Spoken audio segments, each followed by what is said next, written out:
जब भी जीवन में नई चुनौतियां आए तो पहले सोचिए आखिर इसका रास्ता कैसे तय करना है। जब समस्याएं आती हैं तो चारों तरफ अंधेरा होता है।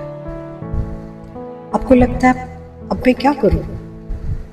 मान लीजिए एक विद्यार्थी एग्जाम क्रैक नहीं कर पाता है तो उसे कहीं एक निराशा होती है कि वो अपने परिवार को कैसे फेस करेगा, समाज को कैसे फेस करेगा, क्योंकि वो उल्हाने उसके मन को तोड़ते हैं।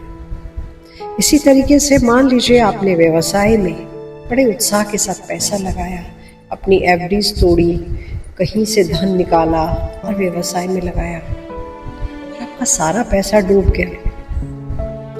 आप कितने व्यथित होंगे। आप कहीं जाने आने में संकोच करेंगे। आपकी नजरें झुकी होती कि अब मैं क्या करूं। फिर आप कोई नया रास्ता ढूंढने की कोशिश करते हैं और कभी कभी आप अपने को पीछे घसीटते हैं, किसी से बात नहीं करना चाहते क्योंकि आपकी स्थिति बड़ी विकट हो जाती है कि आप कैसे किसी को अपना मुंह दिखाएंगे कि मेरा सारा व्यवसाय डूब गया, या परिवार में परिस्थितियां ऐसी हैं कि बच्चों की एजुकेशन है, आपका कुछ कर पाने की स्थिति में नहीं है। इसी प्रकार मान लीजिए आपका किसी से संबंध विच्छेद हो जाता है या मतभेद हो जाता है तो आप टूट जाते हैं कि मैं कैसे अपने आप को फेस करूं, औरों को कैसे फेस करूं।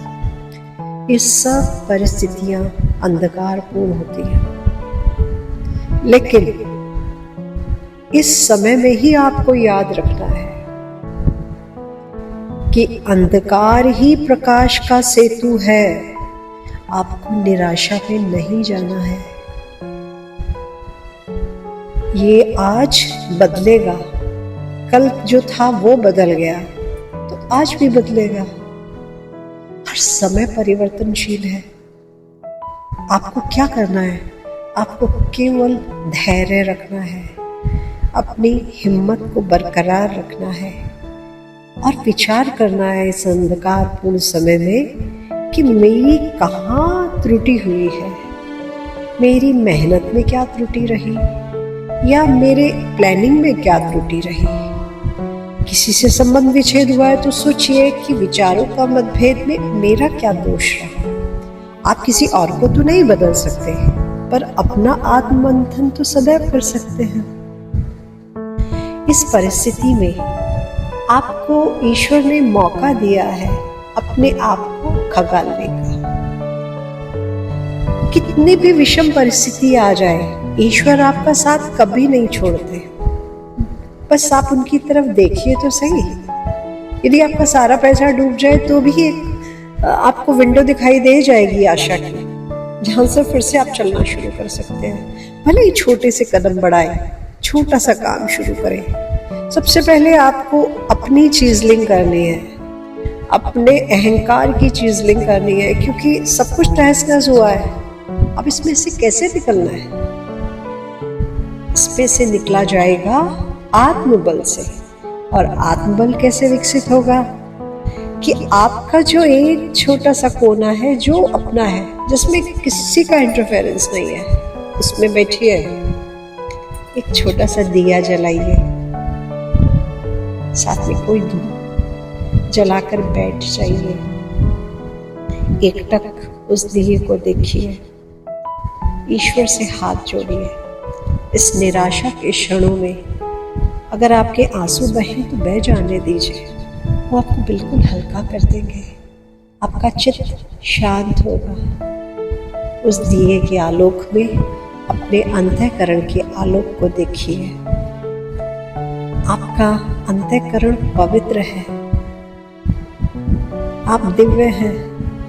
हार जीत, लाभ हानि, ये तो जीवन के कालचक्र हैं। कभी आप विजयी हो जाते हैं, आप सेलेक्ट हो जाते हैं किसी एग्जाम में तो सारी दुनिया आपको बहुत अच्छा बोलती है, और जब आप हारते हैं तो कोई आपको देखता नहीं है। तो सत्य क्या है? सत्य आपका आत्म है जो जानता है कि आप क्या है। प्रसिद्धि किसी की सफलता का पैमाना नहीं है। यश अपयश आएंगे जाएंगे, ये सब परिवर्तनशील है। जो नित्य निरंतर है वो आपका आत्म है, आपका दिव्य स्वरूप है, जिस पर किसी भी वस्तु का कोई प्रभाव नहीं होता, क्योंकि वो दिव्य प्रेम से आलोकित होती है। आपका आत्मा परमात्मा कांक्ष है। आपका आत्मा इन सांसारिक वस्तुओं से धूमिल कैसे हो सकता है? जब आप इस दिव्य भावना के साथ आत्मबल को सृजित करेंगे तो आप आगे बढ़ पाएंगे। आपको कर्म तो करना ही है, कर्म का त्याग नहीं करना है, परंतु आपको दिशा मिल जाती है कि मुझे अब परिश्रम कैसे करना है, मुझे आगे कैसे बढ़ना है, मुझे इस परिस्थिति से कैसे निकलना है। यदि आपका संबंध विच्छेद हो गया है किसी से, तब भी आशा रखिए, नई दिशा मिलेगी, नई राह मिलेगी। ईश्वर ने निर्धारित किया हुआ है कि आपको अपना जीवन कैसे व्यतीत करना है, तो इसमें पथ भ्रमित होने की तो कोई बात ही नहीं है। वो क्षण कष्टपूर्ण हो सकते हैं, जब विरह होता है, हार मिलती है, अपयश मिलता है, नुकसान होता है, धन खो जाता है, लेकिन नहीं, that is not the end of the life. There is a new day, एक नई आशा है, उसके साथ जीवन जीना है, इन संघर्षों से निकल के आगे बढ़ना है। अपने सुंदर से कोने में दिया प्रज्वलित करके बैठिए, मन को शांत करिए, सुंदर सी ध्वनि संगीत की सुनिए और एफर्म करिए, ईश्वर सब अच्छा करेंगे, प्रभु मेरी संभाल करेंगे, मैं ईश्वर के चरणों में हूँ। ये कहकर उस दिव्य प्रकाश को नमन करें, वो आपके अंतःकरण के समस्त अंधकार को मिटा देगा और आपके अंतःकरण को दिव्य आलोक से भर देगा। वो दिव्य आलोक, दिव्य प्रेम जो समस्त संसार को आलोकित करता है, जो अटल है, जिसका कोई बाल बाका नहीं कर सकता, वो ईश्वरीय प्रेम है। उस दिव्य प्रेम की अनुभूति को केवल महसूस किया जा सकता है, अभिव्यक्त करना असंभव है। इन भावनाओं के साथ जीवन में आगे बढ़िए।